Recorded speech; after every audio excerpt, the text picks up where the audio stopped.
Hello friends, మనం చందమామ వారి కృష్ణావతారంలో భాగంగా చిన్ని కృష్ణుని లీలల గురించి తెలుసుకుందాం. కాళింది తీరాన ఒక గొప్ప గొల్లపల్లె ఉన్నది. ఆవులతోనూ దూడలతోనూ ఎద్దులతోనూ రకరకాల పనుల్లో మునిగి ఉన్న గోప స్త్రీలతోనూ పురుషులతోనూ అక్కడ చాలా సందడిగా ఉన్నది. వసుదేవుడి ప్రేరణతో నందుడు సకుటుంబంగా ఆ రేపల్లకు వచ్చి చేరాడు. అక్కడి వృద్ధులలో ముఖ్యులు అతనికి ఎదురు వెళ్ళి అభినందించారు.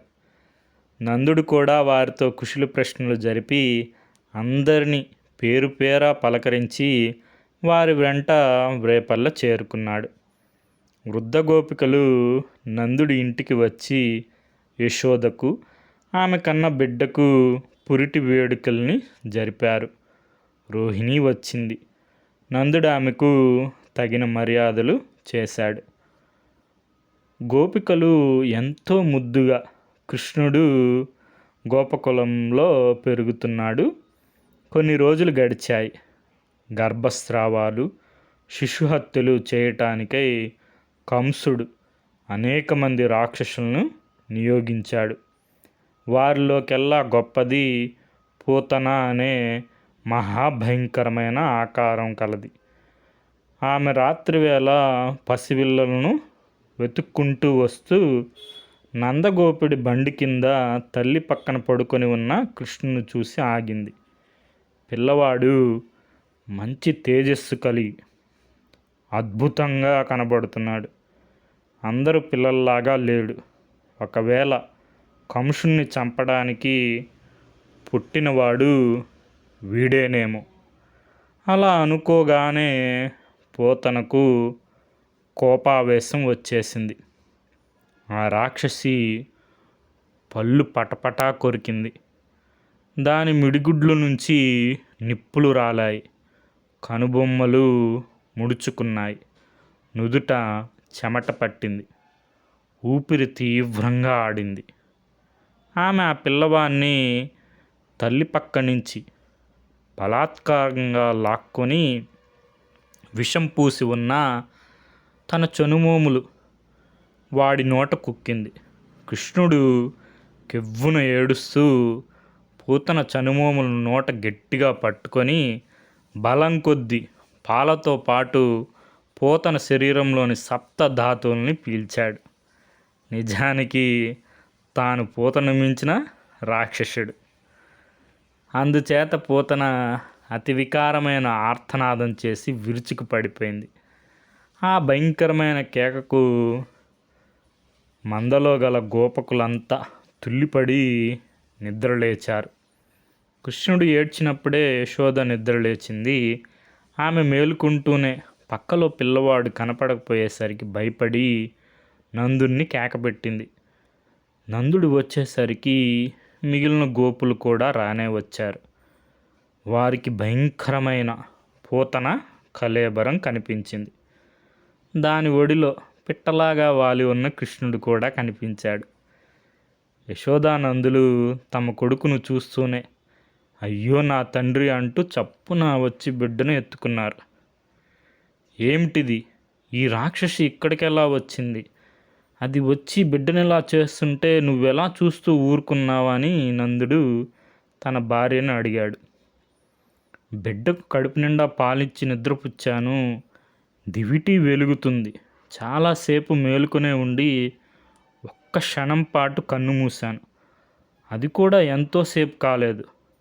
ఈ రాక్షసు ముండ ఎలా వచ్చిందో, పిల్లవాడిని ఏం చేయబోయిందో, అదేం మాయో నాకేం తెలీదు.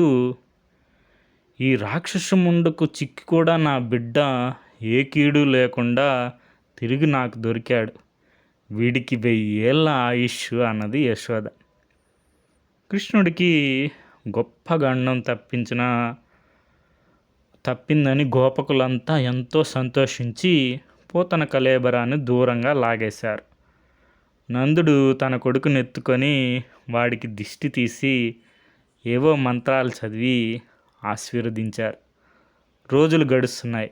కృష్ణుడు క్రమంగా పెరుగుతున్నాడు. ఒకనాడు వసుదేవుడు తన పురోహితుడైన గర్గుడనే బ్రాహ్మణుని అతి రహస్యంగా గోకులానికి పంపాడు. ఆయన వచ్చి రోహిణి కొడుక్కు యశోద కొడుక్కు జాతక కర్మలు జరిపి ఆ పిల్లలిద్దరికీ రాముడు కృష్ణుడు అని పేరు పెట్టి ఎంత రహస్యంగా వచ్చారో అంత రహస్యంగా తిరిగి వెళ్ళిపోయారు. నందుడి ఆనందానికి మితి లేదు. అతను బ్రాహ్మణులను పిలిపించి షడ్రసోపేతకంగా భోజనాలు పెట్టి గోవులు వస్త్రాలు దానం చేశాడు. పెద్ద ఉత్సవం జరిగింది. గోకులంలో గల బంధువులందరికీ నందుడు బట్టలు పెట్టాడు, గోపూజ చేశాడు, గోవటం అలంకరింపచేశాడు. గోపకాంతలు యశోదను 12 కొడుకును కన్నందుకు అభినందించారు. అలాగే గోపకులు కూడా నందుని అభినందించారు. అక్కడ మధురాపురంలో కంసుడికి పూతనకు పట్టిన గతి తెలియవచ్చింది. అతని వృత్తులైన రాక్షసులు జరిగిందంతా అతనికి తెలిపారు. నందగోపుడి కొడుకుపైనే కంసుడి అనుమానం కేంద్రీకృతమైంది. అతనికి కొంత కంపరం కూడా కలిగింది. అందుచేత అతను తన వృత్తులైన రాక్షసులను అనేక మందిని పిలిచి నందగోపుడి కొడుకుని తుదముట్టించండి అని హెచ్చరించాడు. ఆ రాక్షసుల్లో శకటుడు అనేవాడు వెళ్ళి నందుడి సొంత బండిలో అదృశ్య రూపంలో ప్రవేశించి అవకాశం కోసం నిరీక్షించసాగాడు. యశోద కృష్ణుడిని నిద్రపుచ్చి ఆ బండి కిందనే పక్కపరిచి పడుకోబెట్టి మిగిలిన గోప స్త్రీలతో సహా నదిలో స్నానం చేసి రావడానికి బయలుదేరి వెళ్ళింది. ఆమె వెళ్ళిన కొద్దిసేపటికి బిడ్డ మేల్కొన్నాడు. దగ్గర ఎవ్వరూ లేకపోయేసరికి 2 చేతులు నోట్లో కుక్కుంటూ ఏడ్చి ముఖమంతా కళ్ళకాటుకతో కూడిన తడి చేసుకున్నాడు. కాళ్ళు తన్నుతూ ఎగిరెగిరి పడ్డాడు. అలా కాళ్ళు తన్నుకుంటూనే బండిని ఒక కాలుతో తన్నేసరికి బండి పక్కకు పడి చిన్న భిన్నమైంది. ఇంతలో యశోద స్నానం చేసి వచ్చి పిల్లవాడిని గురించి తొందరపడుతూ గబగబా వచ్చింది. బోల్తా కొట్టి బద్దలైన బండి ఆమెకు కనిపించింది.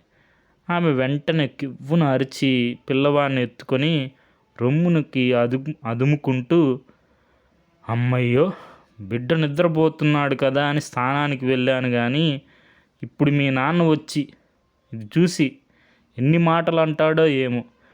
ఈ బండి ఇలా ఎందుకయిందో ఎవరు చెప్తారు? భర్త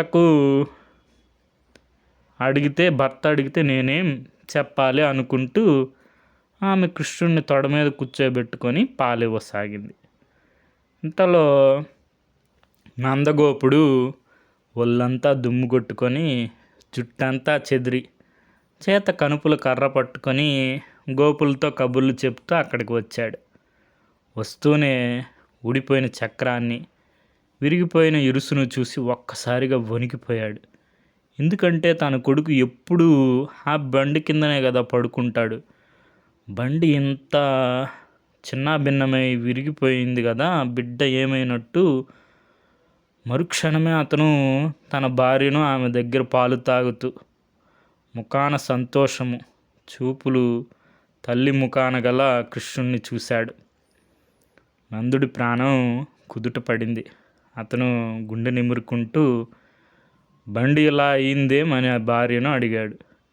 ఏవైనా ఎద్దులు బండిని పడదోసి తొక్కాయో లేక పెద్ద గాలి వీచిందో అని నందుడికి అనుమానం కలిగింది.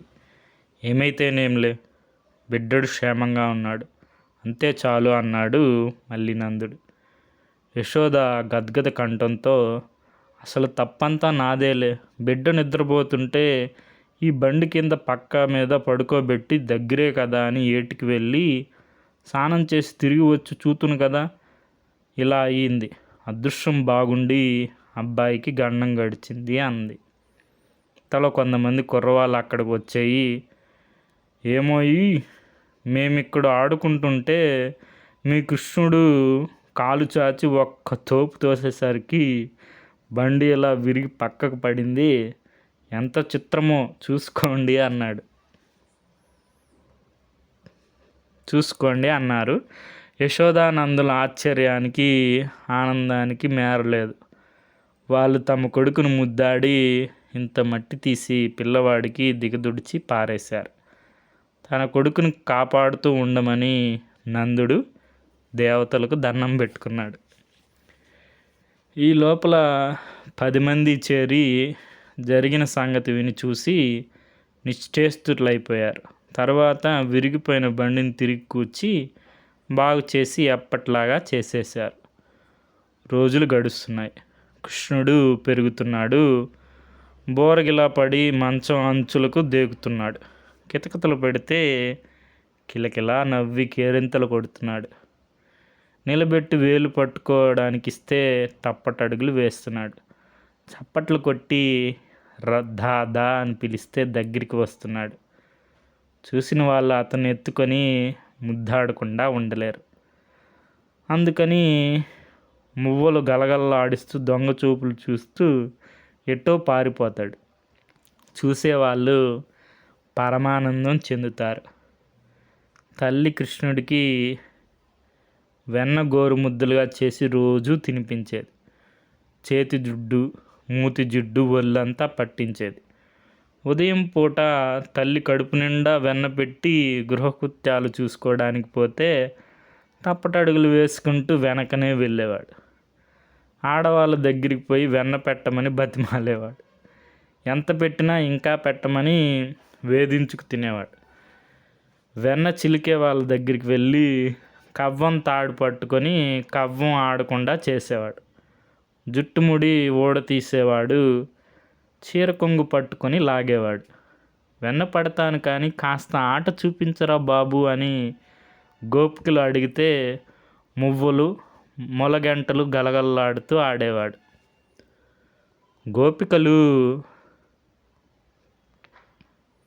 చల్ల చేయడం మానేసి ఆనందించేవాళ్ళు.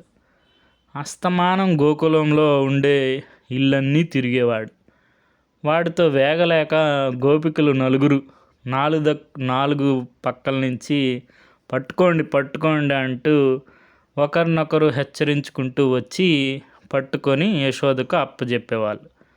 కాలం గడుస్తున్న కొద్దీ కృష్ణుడి ఆటలు మారిపోతున్నాయి.